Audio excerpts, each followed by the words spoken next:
Bonjour à tous, bienvenue dans cette nouvelle vidéo sur ma chaîne YouTube et on se retrouve aujourd'hui pour présenter mes achats comics du mois de février, spécial Urban Comics. Une sélection qui a été vraiment hyper intéressante ce mois-ci avec des sorties vraiment de qualité. J'ai hâte, vraiment hâte de vous en parler. Et on va commencer avec la sortie du mois. Peut-être la sortie de l'année. C'est à vous de voir. En tout cas, je ne sais pas comment vous l'avez vu, je ne sais pas comment vous l'avez lu. Mais en tout cas, je crois que c'est un succès et c'est mérité, évidemment. C'est Batman Dark City. On ne fait pas attendre plus longtemps. L'arrivée de Monsieur Chip Zdarsky chez DC Comics et chez Batman, qui arrive sur la série régulière Batman. Et je l'ai ouvert, en fait, dès que je l'ai reçu, celui-ci. D'ailleurs, il y en a un deuxième, je vous en parlerai juste après, que j'ai lu dans la foulée. J'ai commencé par celui-là. Parce qu'évidemment, je suis à jour sur la série régulière Batman et que donc j'avais envie de lire les nouvelles aventures de Zdarsky. Je me suis dit vers quoi il va aller. Déjà, ce que j'ai beaucoup aimé, ce que j'ai aimé voir, c'est évidemment que Catwoman est toujours très importante dans les récits Batman. Il y avait quand même, c'est un personnage qui a été très travaillé sous le run de Tom King. J'aurais été déçu qu'elle soit un peu mise de côté. Là, non, elle est toujours présente. Et alors, George Jiménez, quand il dessine Catwoman, je sais pas si je peux vous la trouver ou pas, mais elle est sublime, vraiment, mais... Oh, et d'ailleurs, il dessine toute la Bat Family dans ce récit, parce que c'est un récit qui parle beaucoup de la Bat Family. Oh là là, qu'est-ce qu'elle est belle. Qu'est-ce qu'elle est belle, mon Dieu, mon Dieu, mon Dieu. Je vais vous montrer, parce que je crois que j'avais un autre passage qui est encore plus beau. C'est le moment où elle se déguise, entre guillemets, en Catwoman. Attendez, je vais peut-être vous trouver ça. Est-ce que je peux vous trouver ça sans y passer 3 jours? On va dire que non. Bah, est-ce qu'il y a un peu ça, mais c'est pas forcément ça que je cherchais. Je vous montre quand même quelques pages pour vous montrer le talent de Jiménez dessus. Qu'est-ce que c'est beau, qu'est-ce que c'est beau, qu'est-ce que c'est beau, qu'est-ce que c'est beau. Ah non, et franchement c'est super beau. Je le dis parce que c'est le cas. Mais son Batman, il est artistiquement... Qu'est-ce qu'elle est belle. Qu'est-ce qu'elle est belle. Oh là là, moi j'adore. Bref. Donc il a beaucoup travaillé sur le Daredevil récemment. Et je me suis dit, est-ce qu'il va faire ce qu'il a fait sur Batman, enfin sur Daredevil sur Batman. Et en fait, non, c'est un titre très déjà Bat Family. Énormément, il y a beaucoup de références à Robin, à Nightwing. Ils font même des références à un deuil dans la famille, etc. Donc c'est une œuvre assez référencée, même si, je vous le dis, vous pouvez le lire sans avoir trop lu de choses. Vous inquiétez pas, il y a toujours des explications et c'est quand même fait pour qu'on s'y retrouve. Donc ne vous inquiétez pas.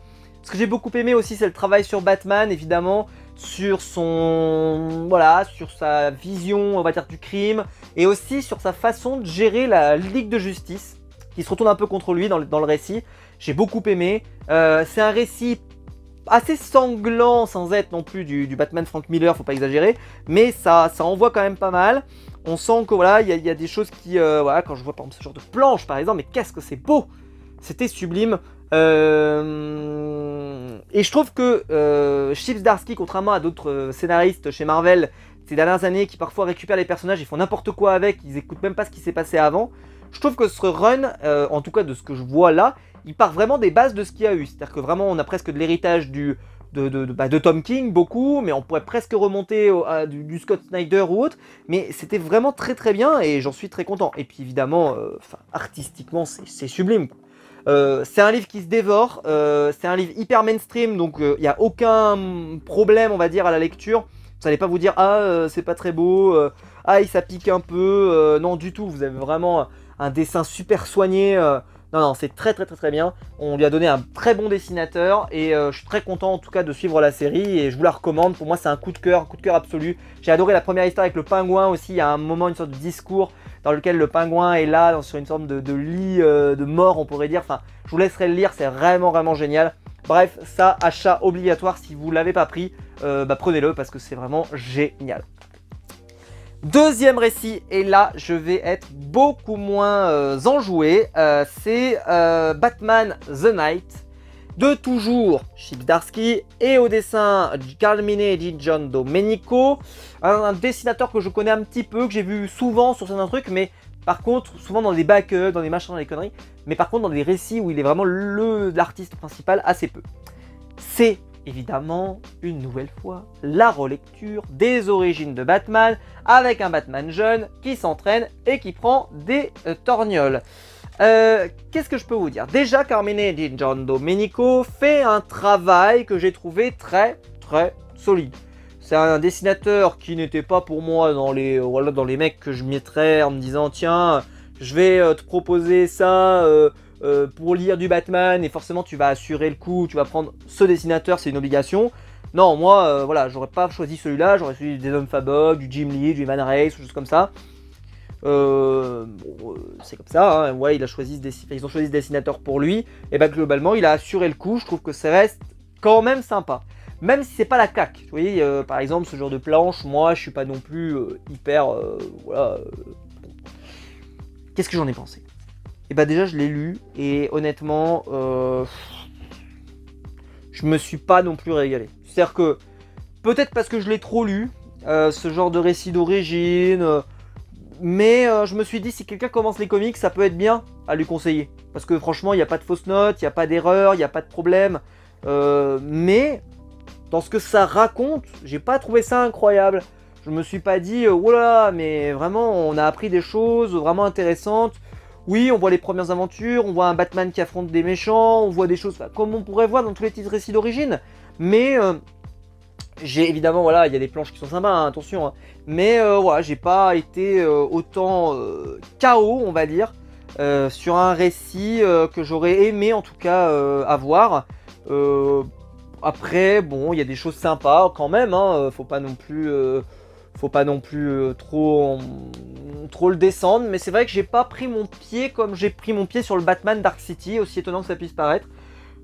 J'ai bien aimé, mais sans que ça soit non plus le coup de cœur absolu. J'ai bien aimé, mais voilà. Dites-moi dans les commentaires si vous l'avez lu, si pour vous ça a été un coup de cœur ou pas, mais en tout cas, voilà, moi j'ai préféré le Batman classique que j'ai trouvé bien plus intéressant personnellement. Allez, on fait un petit tour sur le Black Label, évidemment, avec, vous le savez, hein, les comics carrés, comme ça, vous savez que je suis un pigeon, j'achète tout ce qui sort. Donc évidemment, j'achète tout ce qui sort, donc il y a le Suicide Squad Blaze, de Simon Spurrier et Aaron Campbell. J'ai déjà les numéros en VO, parce que j'achète aussi des numéros en VO. Pour que dire que c'est magnifique, c'est sublime, c'est sublime. C'est sorti évidemment pour la sortie du film Suicide Squad, donc évidemment l'équipe ressemble beaucoup à l'équipe du film. Par exemple Peacemaker, dont j'avais jamais véritablement entendu parler avant, et ben là maintenant, il est dans les comics, il se la raconte, il se la pète le bonhomme, c'est incroyable. Alors qu'avant c'était invisible au bataillon, on va pas se mentir, hein, voilà. Là bon bah maintenant il est dans les récits. J'aime évidemment bien plus cette Harley Quinn que celle qu'il y a eu chez Jimmy Palmiotti ou des choses comme ça. Moi, pour moi, c'est beaucoup plus ma cam pour cette Harley Quinn. C'est un récit Suicide Squad. J'ai jamais eu trop de chance sur la Suicide Squad, donc j'étais un peu sceptique en le lisant. J'ai quand même passé un bon moment, même si je trouve que le 3 numéros était peut-être un peu court. J'aurais aimé au moins qu'il y en ait peut-être 4, voire 5. Ça aurait été un peu mieux. Je sais que c'est souvent 3, hein, mais bon... Là, ça aurait peut-être mérité un numéro de plus, voilà, ou peut-être un ou deux numéros de plus en tout cas, pour avoir un truc un peu plus sympa. Après, par contre, c'est très, c'est de la Suicide Squad, hein, donc évidemment, voilà, et je dis tout de suite, hein, le comic c'est quand même assez chargé, hein, on voit, voilà, il est quand même assez sympa, il y a quand même pas mal de pages, la couverture est sublime, je la trouve, même si elle fait un peu poisseuse, mais un peu du Libermero sur le papier, mais j'aime bien, ça, moi ça me dérange pas. Vous avez évidemment les couvertures variantes. Artistiquement, on a parfois un peu du jock sur le papier comme ça, là, avec des trucs un peu comme ça, très stylisés. Bref, je me suis régalé à le lire, je l'ai dévoré. En fait, je l'ai lu très vite, parce que ça se lit vite. Et moi, je vous le conseille. C'est certainement pas le meilleur Suicide Squad qui existe. Et surtout, comme je dis, ça aurait mérité un numéro de plus. Au moins un. Voilà, au moins un numéro de plus pour vraiment kiffer. C'est peut-être le défaut de certaines de ces collections-là, parce que souvent il n'y a que 3 numéros, donc ça va vite. Mais après, bon, c'était cool et je suis très content de l'avoir dans ma collection, évidemment. Le prochain, scénarisé et dessiné par le même auteur, Cliff Chang, qui est arrivé sur Catwoman. Comics que j'ai acheté aussi également en VO. J'étais très content évidemment de le posséder dans cette belle édition de chez Urban. Alors, moi, artistiquement, qu'on le dise tout de suite, Cliff Chang, ça n'a jamais été ma cam. Oh, c'est très clair, ça n'a jamais été ma cam. Je sais que je l'avais déjà vu sur d'autres trucs. Et c'est pas non plus, voilà, je ne ferai pas un comic sur son nom. Et là, il y a lui qui fait et le scénario et le dessin. Forcément, c'est pas génial. D'ailleurs, je précise que la couverture, je la trouve absolument magnifique. Mais vraiment, hein, elle est sublime. C'est un récit sur Catwoman, mais c'est un récit qui va vraiment nous emmener dans... voilà, la pègre de Gotham comme on a souvent, avec évidemment la Bat Family. Comme souvent, moi, je le dis tout de suite, j'ai pas passé non plus un moment incroyable devant. J'ai aimé, voilà, j'ai aimé, parce que j'ai aimé ce qu'on nous en a raconté sur la Bat Family. Voilà. Sans spoiler trop allègrement, voilà, il y a des choses qu'on apprend sur le personnage de Selina, sur ses relations, pas forcément toujours avec Batman d'ailleurs, mais j'ai pas non plus pris la claque de ma vie en le lisant. Voilà, c'était pas aussi incroyable que ce que j'aurais aimé. Il y a des trucs sympas quand même, hein, il y a des trucs sympas, mais je l'ai lu. Et en fait, je l'ai lu, et le truc qui me fait flic quand je termine ce genre de BD, c'est que je me suis dit, est-ce que je le conseillerais à quelqu'un? Voilà, je lui dirais, tiens, lis-le, c'est vraiment super, en sortant de la pièce. Bah là, pas forcément. C'est-à-dire que je l'ai trouvé sympa, j'ai passé un bon moment quand même, j'étais content de lire ça, parce que de toute façon, je les achète tous, hein, ces comics-là. Mais, je sais pas, déjà, j'ai pas l'impression que ça racontait énormément de choses. C'était sympa, mais je sais pas, ça m'a pas convaincu. Voilà, ça m'a pas convaincu. Je peux pas vraiment vous expliquer pourquoi, parce que c'est compliqué de vous dire vraiment sans vous spoil sur l'aventure. Ce que je peux vous dire, c'est que Catwoman, elle va vraiment, il y a un énorme travail sur Double Face, enfin sur Harvey Dent, avant son arrivée sur Double Face, qu'il devienne Double Face pour être précis. C'est un récit qui valait le coup quand même. Je suis content de l'avoir découvert. J'ai pas grand chose en Catwoman, donc globalement c'est toujours un plus pour ma collection. Mais je pense que c'est pas forcément celui que je proposerais, en tout cas d'évidence. Voilà, c'est peut-être pas voilà, mon évidence. Mais voilà, j'ai préféré la couverture vraiment qui était sublime. Mais je crois qu'elle est de Jock, hein, donc évidemment, bah, si c'est de Jock, ça se comprend. Mais voilà, prenez-le, dites-moi dans les commentaires si vous avez aimé.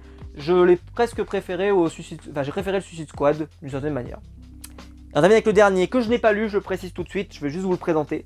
En fait, il est sorti il y a un moment, je crois. Puis moi, je l'avais commandé avec un autre comics, et donc ce qui fait qu'il était coincé. C'est The Plot Holes de Sean Murphy, évidemment. Voilà, je suis obligé de le rajouter à ma collection de Sean Murphy. Mais ça, en fait, je vais juste vous l'ouvrir à vite fait. Mais je ne veux pas vous dire de quoi ça parle, et en fait, je veux pas me spoil. Parce que les Sean Murphy, c'est un événement. Un Sean Murphy, c'est sublime.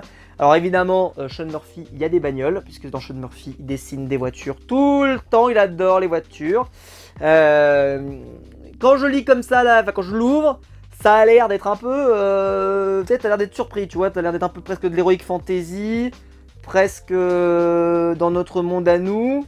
Je ne sais pas dans quoi je vais me lancer, mais en tout cas, je ne sais pas pourquoi, mais je sens que je vais me marrer, je sens que je vais aimer, je sens que je vais aimer voyager avec Sean Murphy. De toute façon, voilà, un Sean Murphy, on achète, voilà, on prend. Je sais pas si c'est bien, mais en tout cas on le prend, c'est obligatoire. Ça, je le lirai cet été, voilà, je serai posé au bord de la piscine et je lirai ça, je pense que ça serait bien. Si j'ai le temps avant, je le lirai. Mais voilà, Sean Murphy, c'est un récit évidemment de Urban Indies, hein, évidemment, Urban Indies. Tous les Sean Murphy sont chez Urban, de toute façon. Et voilà, en tout cas, Sean Murphy, Monsieur Sean Murphy, la légende Sean Murphy, que dire. En fait, le fait qu'il y ait Sean Murphy, ça donne envie d'acheter tout et n'importe quoi. Donc évidemment, bah voilà, moi je suis faible. Moi, quand on me dit, bah tiens, tu vas acheter un comics et il est fait par Sean Murphy au scénario, au dessin, tu te dis que bah évidemment, tu vas le prendre. Et tu verras bien si c'est bien ou pas. Mais dites-moi dans les commentaires s'il y en a qui l'ont lu parce qu'il est assez ancien. Si c'est bien ou pas. Mais en tout cas, voilà, Sean Murphy, c'est un événement toujours. Et j'étais obligé de l'avoir dans ma collection. Et bah écoutez, j'espère que la vidéo vous aura plu. Dites-moi dans les commentaires ce que vous avez acheté comme comics ces derniers temps. N'hésitez pas à liker la vidéo, à vous abonner, à la partager sur les réseaux sociaux. Il y a le bouton rejoindre, pardon, excusez-moi, j'ai des comics qui tombent. Allez, genre le bouton rejoindre juste en dessous de la vidéo, excusez-moi, vraiment. Alors là, le truc incroyable, mes comics, j'avais fait une pile et elle a failli se vautrer sur le sol. Il se passe des choses incroyables. En tout cas, voilà, j'espère que la vidéo vous aura plu. Si c'est le cas, vous pouvez liker, vous abonner, vous pouvez la partager sur les réseaux sociaux. On se retrouve de toute façon très vite pour de nouvelles vidéos sur ma chaîne YouTube. Ciao!